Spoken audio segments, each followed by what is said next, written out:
Assalamualaikum warahmatullahi wabarakatuh. Perkenalkan, nama saya Siti Holipa, Prodi Komunikasi Penyiaran Islam, STAI Dr. KHIZ Mutakin Purwakarta dengan NIM 010421010015.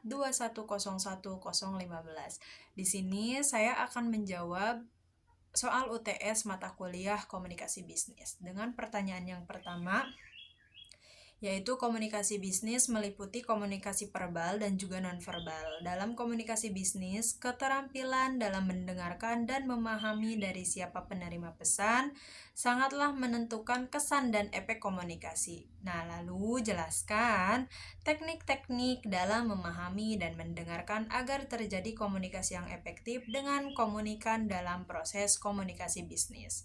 Jadi, ketika dalam memahami dan mendengarkan pembicara, kita bisa melakukan 3 teknik.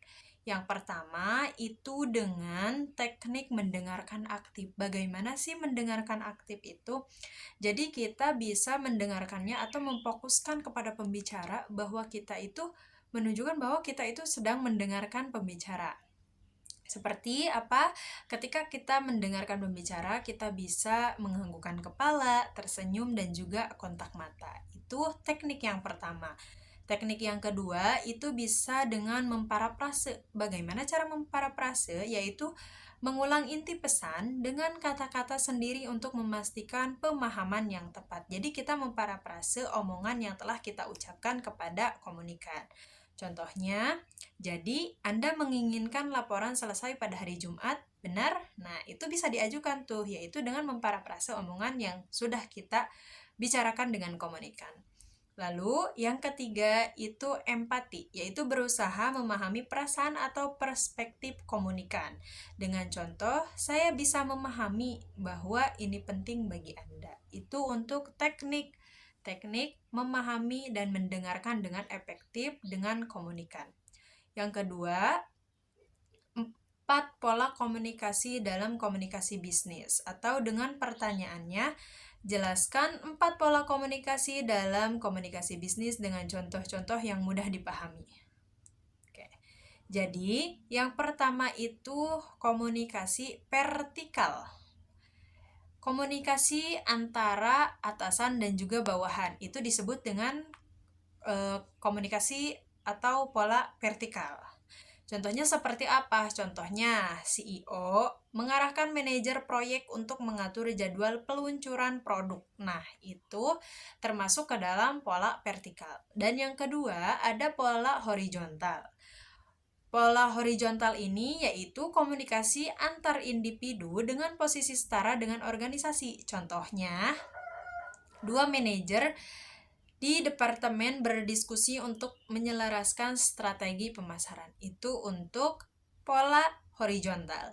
Yang ketiga ada pola diagonal, yaitu komunikasi antar individu dari departemen dengan level jabatan yang berbeda. Jadi memiliki jabatan yang berbeda itu termasuk ke dalam pola diagonal.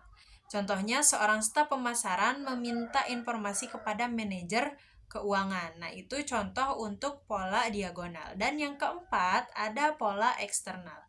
Komunikasi dengan pihak di luar organisasi. Nah, jadi komunikasinya itu dengan pihak di luar organisasi.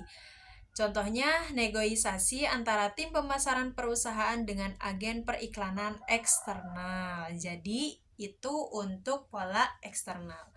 Jadi, di luar organisasi, itu masuknya ya. Lalu, pertanyaan ketiga itu, etika dalam komunikasi menentukan kesan pada komunikan. Jelaskan pengaruh etika dalam komunikasi bisnis dan bagaimana strategi penerapan etika agar menciptakan komunikasi yang efektif. Nah, jadi caranya yaitu dengan meningkatkan kepercayaan. Komunikan lebih percaya jika komunikasi dilakukan dengan jujur dan sopan. Jadi kalau misalkan kita berbicara bohong, itu nggak bakalan meningkatkan kepercayaan komunikan.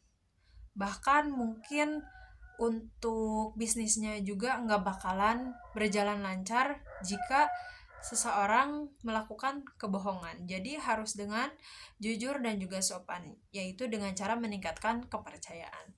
Yang kedua, meminimalkan konflik. Jadi etika membantu mengurangi kesalahpahaman dan juga konflik. Lalu ada menciptakan citra positif. Organisasi yang mengedepankan etika akan dilihat profesional. Jadi siapapun yang memakai etika itu bakalan terlihat profesional. Lalu ada strategi penerapannya itu seperti apa? Jujur dan juga transparan. Jadi hindari manipulasi atau informasi yang menyesatkan. Kalau kita menyesatkan, itu ujungnya pasti juga bohong juga kan.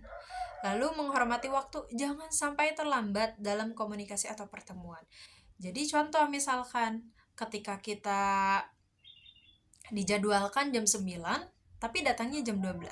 Itu sangat tidak menghormati waktu. Lalu sikap sopan dan profesional. Jadi sama ya, ketika melakukan apapun itu harus profesional. Ketika kalian mempunyai masalah, hilangkan dulu masalahnya karena sekarang lagi bisnis. Jadi tetaplah profesional dalam sebuah bisnis. Lalu mematuhi aturan. Pastikan komunikasi sesuai dengan kebijakan perusahaan dan hukum yang berlaku. Lalu memberikan kesempatan bicara, hargai pendapat dan ide komunikan. Jadi ketika komunikan ngomong, kita harus bisa menghargainya dan biarkan mereka mempunyai ide tersendiri atau gagasan tersendiri untuk kita pahami. Untuk pertanyaan terakhir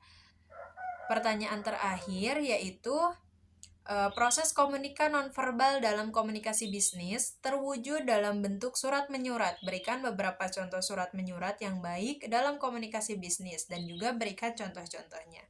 Ini bisa dicontohkan dalam surat penawaran. Contohnya, kepada PT Maju Sejahtera.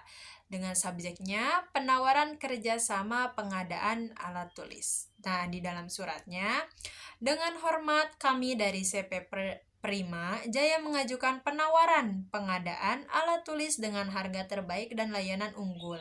Nah, terlampir daftar harga dan syarat pembayaran untuk pertimbangan Anda. Hormat kami. Nah, terus di bawahnya ada nama pengirimnya juga. Lalu ada surat pengunduran diri dengan contoh YTH atau yang terhormat manajer HRD PT Sukses Abadi. Dengan hormat, dengan surat ini contohnya saya Siti Khalifah mengajukan pengunduran diri dari posisi contoh jabatan sekretaris manajer. Nah, efektif. Nah, pertanggalnya itu mulai kerja tanggal berapa dan juga pengunduran dirinya tanggal berapa. Saya mengucapkan terima kasih atas kesempatan yang diberikan selama ini. Hormat saya, Siti Khalifah, lalu tanda tangan lahir. Terus ada juga surat konfirmasi. Contohnya, kepada Bapak atau Ibu, nama penerimanya itu siapa disebutkan. Subjeknya konfirmasi jadwal meeting. Nah, dengan hormat, kami menginformasikan bahwa meeting akan diadakan pada tanggal 7 bulan Desember 2024 pada waktu jam 10.30 di KP STAI Dr. KIZ Mutakin. Nah, harap membawa dokumen pendukung sebagaimana telah disepakati sebelumnya. Lalu di bawahnya salam dan juga nama pengirimnya. Itu untuk contoh-contoh surat komunikasi nonverbal dalam surat menyurat bisnis. Sebelumnya mohon maaf karena saya melihat di HP teksnya dan mohon maaf juga atas kesalahannya. Terima kasih. Wassalamualaikum warahmatullahi wabarakatuh.